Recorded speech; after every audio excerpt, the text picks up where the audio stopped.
सरकार आल्यानंतर अजितदादा चक्की पिसिंग पिसिंग पिसिंग आणि पिसिंग. मी महाराष्ट्र राज्याचा मुख्यमंत्री म्हणून माझी कामे निष्ठापूर्वक व शुद्ध बुद्धीने पार पाडतो. मेरा पानी उतरता देख मेरे किनारे पर घर मत बसा लेना. मैं समंदर हूँ, लौट कर वापिस आऊंगा.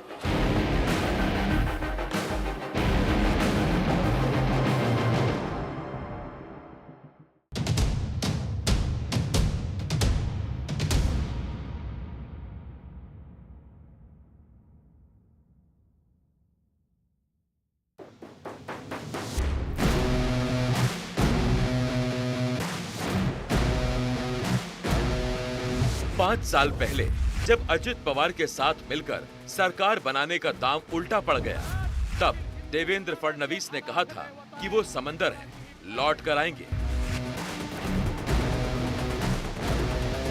2.5 साल बाद वो वाकई लौट कर आए, लेकिन मुख्यमंत्री के रूप में नहीं बल्कि उप मुख्यमंत्री के रूप में.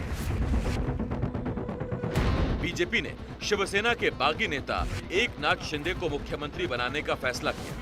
फडणवीस को दिल पर पत्थर रखकर यह फैसला कबूल करना पड़ा.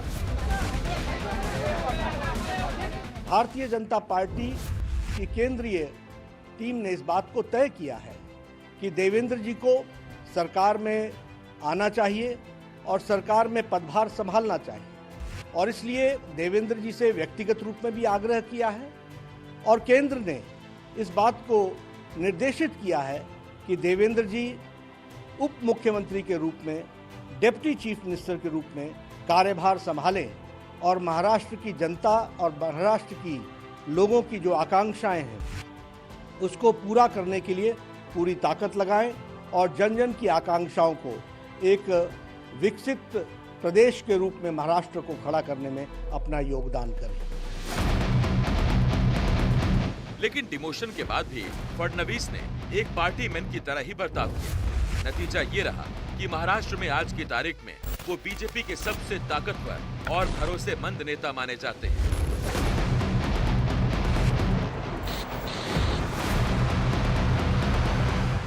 अब की बार बीजेपी के गठबंधन के पार्टनर बदल गए, लेकिन जो नहीं बदला वो है फडणवीस की राजनीतिक हनक. कहते हैं ना कि किंग मेकर कौन होगा, तो उसमें एक फेमस डायलॉग लोग अमित शाह के नाम पर कर देते हैं, और वो ये है कि जहां जीतते हैं वहां हम सरकार बनाते हैं, जहां नहीं जीतते वहां पक्का बनाते हैं. तो इसकी चाबी बीजेपी के हाथ में होगी, पवार साहब के हाथ में होगी या किसी और के हाथ में होगी? जीत की चाबी जनता के हाथ में है. जनता जीत की चाबी महायुति को सौंपने वाली है, इसलिए जीत की चाबी जनता के आशीर्वाद से एकनाथ शिंदे जी, भारतीय जनता पार्टी और अजितदादा पवार के हाथ में होगी. तो क्या अगर महायुति की सरकार बन गई तो एकनाथ शिंदे मुख्यमंत्री नहीं बनेंगे? सवाल पेचीदा है, लेकिन इसका जवाब इस बात में भी झलकता है कि बीजेपी कब तक सबसे बड़ी पार्टी होकर भी दूसरों की पालकी ढोती रहेगी. इस सवाल में ही देवेंद्र फडणवीस के लिए संभावनाओं का जवाब छिपा है. ये दीगर बात है कि फडणवीस राजनीति की बारीकियों को देखते हुए फूंक फूंक कर कदम उठा रहे हैं. अभी महाराष्ट्र में युति सरकार का नेतृत्व एकनाथ शिंदे जी कर रहे हैं. एकनाथ शिंदे जी हमारे मुख्यमंत्री हैं और चुनाव के बाद मुख्यमंत्री कौन होगा, तीनों पार्टियां इकट्ठा बैठकर इसका तय करेगी. हम शरद पवार जी को कोई मौका नहीं देंगे. महाराष्ट्र की मौजूदा राजनीति में देवेंद्र फडणवीस को शरद पवार की टक्कर का राजनेता माना जा रहा है. ये फडणवीस की राजनीतिक हुनरमंदी का सबूत है.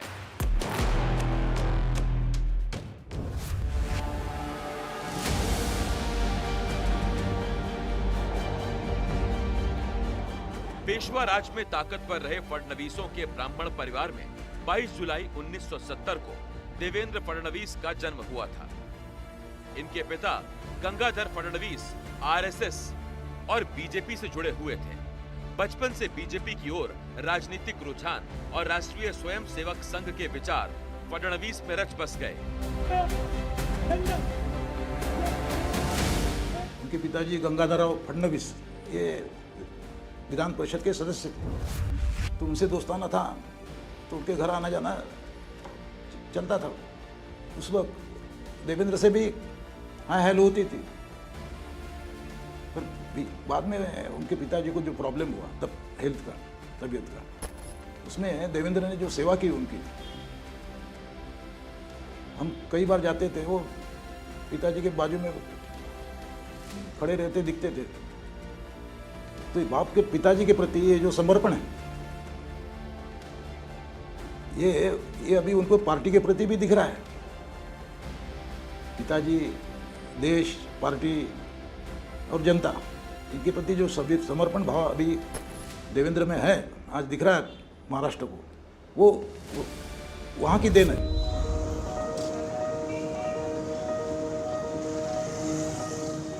फडणवीस जब 5 साल के थे उस वक्त उनके पिता गंगाधर राव फडणवीस को इमरजेंसी का विरोध करने के मामले में जेल जाना पड़ा था। इस घटना का फडणवीस पर बालपन में ही ऐसा असर पड़ा कि जिस प्रधानमंत्री इंदिरा गांधी के नाम पर वो स्कूल में पढ़ा करते थे, उस स्कूल में ही जाना उन्होंने बंद कर दिया। बाद में गंगाधर राव फडणवीस ने देवेंद्र फडणवीस का दाखिला सरस्वती विद्यालय में कराया, जहां पर उनकी अधिकांश स्कूलिंग हुई।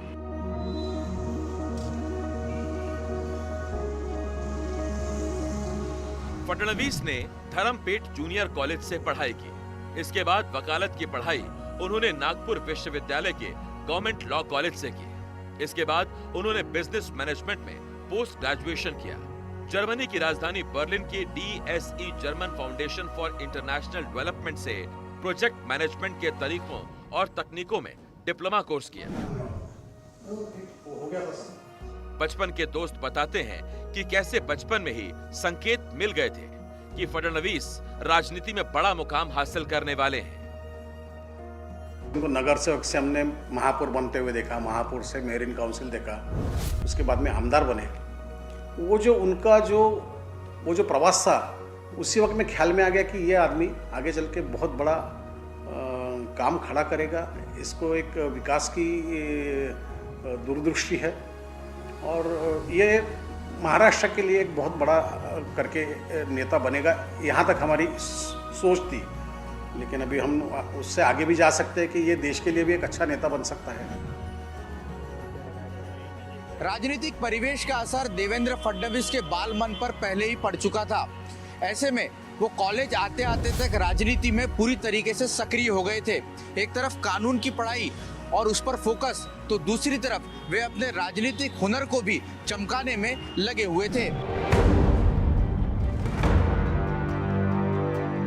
1990 के दशक की शुरुआत में कांग्रेस से लोगों का मोहभंग दिखने लगा था। तब नागपुर में पले बड़े फडणवीस ने RSS से जुड़ी छात्र शाखा अखिल भारतीय विद्यार्थी परिषद से अपना नाता जोड़ लिया। कॉलेज के दिनों में ही वो ABVP के सक्रिय सदस्य बन गए। 1992 में सिर्फ 22 साल की उम्र में वो नगर सेवक बने, जिसके बाद उनकी राजनीति सत्ता की तरफ मुड़ने लगी। 5 साल बाद 1997 में फडणवीस नागपुर नगर निगम में सबसे कम उम्र के मेयर बने। भारत के इतिहास में वो दूसरे सबसे कम उम्र के मेयर रहे। 2 साल बाद ही 1999 में पहली बार नागपुर से विधायक बने और तब से अब तक लगातार 5 बार चुनाव जीत चुके हैं।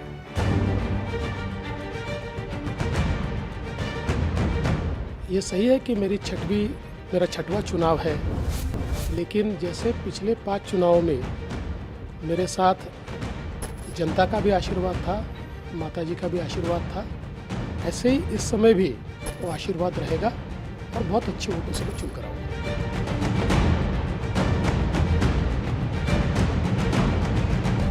नागपुर सीट से पर्चा भरने वाले दिन वो पहले केंद्रीय सड़क परिवहन मंत्री नितिन गडकरी के घर पहुंचे। गडकरी से आशीर्वाद दिया और गडकरी खुद उनके साथ पर्चा भराने के लिए गए। नागपुर की राजनीति में नितिन गडकरी को चुनौती देने का काम देवेंद्र फडणवीस ने किया, लेकिन देवेंद्र फडणवीस का ये हुनर ही कह सकते हैं कि उन्होंने इस सियासी शहमात को कभी पर्दे पर नहीं आने दिया। इसका एक फायदा ये हुआ कि बीजेपी में एकजुटता दिखी, तो दूसरी तरफ देवेंद्र फडणवीस एक मंझे हुए राजनेता है, ये सिग्नल भी लोगों के बीच गया।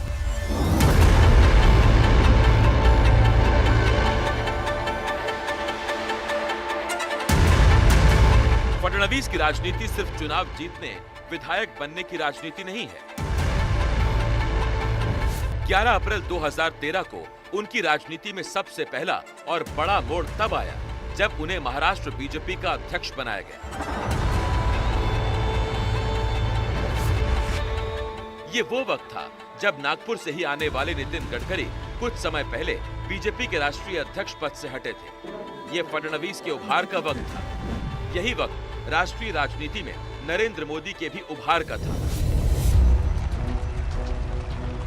मैं नरेंद्र दामोदर दास मोदी। एक साल बाद 2014 में नरेंद्र मोदी देश के प्रधानमंत्री बने। उसी साल महाराष्ट्र में भी विधानसभा चुनाव हुए। लोकसभा में मिलकर चुनाव लड़ने वाली बीजेपी और शिवसेना के रास्ते विधानसभा चुनाव में अलग हो गए। दोनों ने अलग अलग चुनाव लड़ा क्योंकि बात मुख्यमंत्री पद पर फंसी थी। बीजेपी इस बार शिवसेना को सीनियर पार्टनर बनाने के लिए हरगिज तैयार नहीं थी।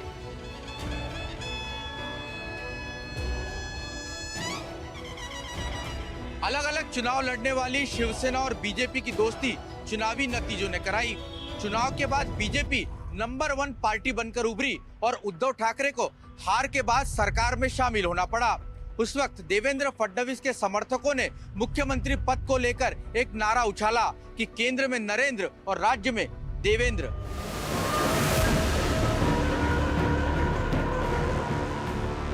फडणवीस मुख्यमंत्री बन गए। 5 साल तक शिवसेना के साथ फडणवीस की सरकार चलती रही, लेकिन उद्धव के दिल में कहीं न कहीं मुख्यमंत्री बनने की महत्वाकांक्षा थी। 2019 के चुनाव नतीजे आए तो 7 चुनाव लड़ने के बावजूद उद्धव ठाकरे ने शर्त लगाकर किनारा कर लिया कि 2.5 साल के लिए मुख्यमंत्री पद उन्हें भी मिलना चाहिए। लोकसभा का चुनाव जब होने जा रहा था, उस दरमियान अमित भाई मेरे घर आए थे और हम दोनों ने बैठकर जो फॉर्मूला था वो तय किया था। अब समय आया है वो जो फॉर्मूला तय हुआ था उसके ऊपर अमल करें।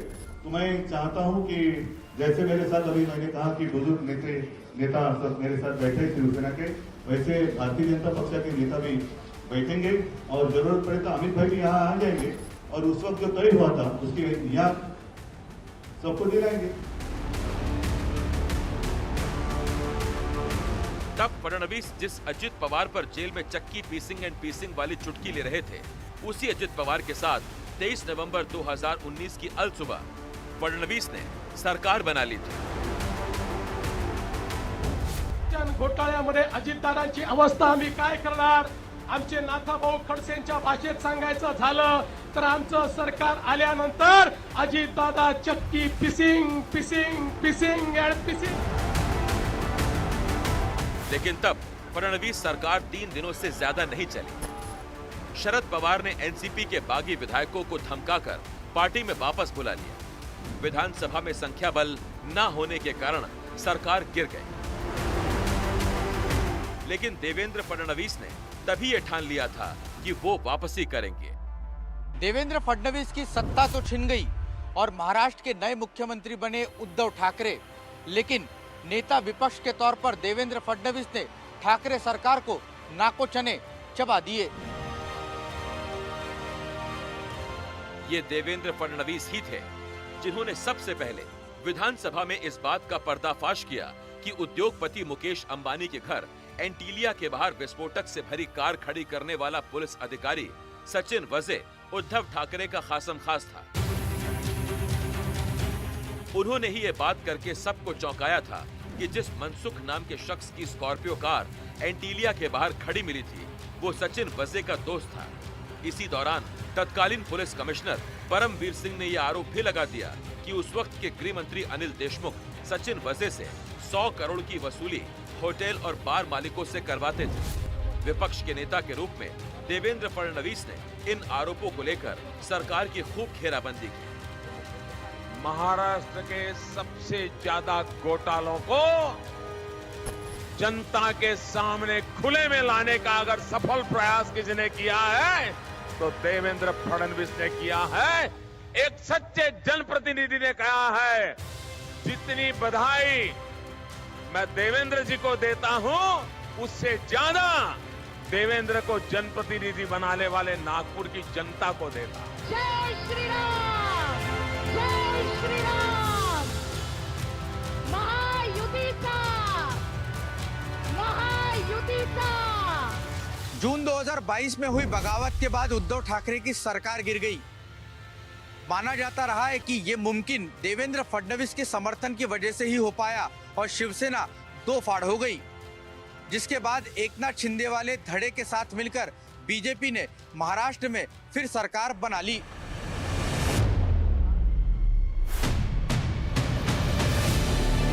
उद्धव ठाकरे की सरकार को गिराकर बीजेपी सत्ता में वापस तो आ गई थी और विधानसभा में सरकार के पास पर्याप्त संख्या बल भी था, लेकिन महाराष्ट्र में बीजेपी की एक और दुश्मन पार्टी मौजूद थी, जिसके मुखिया थे शरद पवार।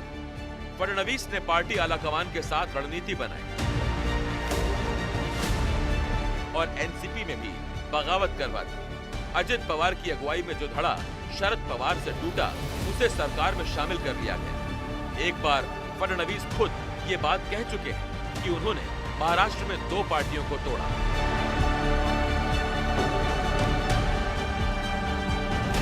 फडणवीस फिर एक बार सत्ता में जरूर है, लेकिन उनका दोबारा समंदर वाला वजूद अभी आना बाकी है। आने वाले विधानसभा चुनावों के बाद ये साफ हो पाएगा कि फडणवीस फिर से महाराष्ट्र के मुख्यमंत्री बनते हैं, विपक्ष में बैठते हैं, केंद्र सरकार में जाते हैं या बीजेपी में किसी बड़े पद पर आसीन होते हैं। रौनक कुकड़े, एनडीटीवी।